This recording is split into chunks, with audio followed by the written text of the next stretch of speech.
കൊല്ലം നിലമേലിൽ school bus മറിഞ്ഞ അപകടം. Driver ഉൾപ്പെടെ 25 പേർക്ക് പരിക്കേറ്റു. കിളിമാനൂർ പാപ്പാല വിദ്യാജ്യോതി സ്കൂളിലെ ബസ്സാണ് മറ്റൊരു വാഹനത്തിന് സൈഡ് കൊടുക്കവേ അപകടത്തിൽപ്പെട്ടത്. നിലമേലിൽ മാറാൻകുഴി വട്ടപ്പാറ റോഡിലാണ് സ്കൂൾ ബസ് അപകടത്തിൽപ്പെട്ടത്.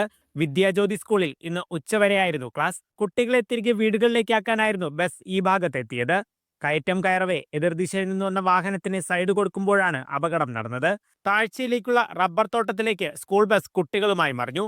നാട്ടുകാരും പോലീസും ചേർന്ന് രക്ഷാപ്രവർത്തനം നടത്തി. ഞാൻ ആ റോഡിൻ്റെ ആ ഭാഗത്ത് നിന്ന് ഇറങ്ങി വരുമായിരുന്നു. ഇറങ്ങി വന്ന് ഞാൻ ഇറങ്ങി വരാൻ അവിടെ എത്തിയപ്പോൾ ഈ വണ്ടി നേരെ കയറ്റി അവിടെ നിർത്തിയൊക്കെയാണ്. വണ്ടി കയറുന്നില്ലായിരുന്നു. ആ അവസ്ഥയിൽ ഇവർ അടവെച്ച് മുകളിലോട്ട് കയറ്റാനുള്ള ശ്രമം നടത്തുമായിരുന്നു.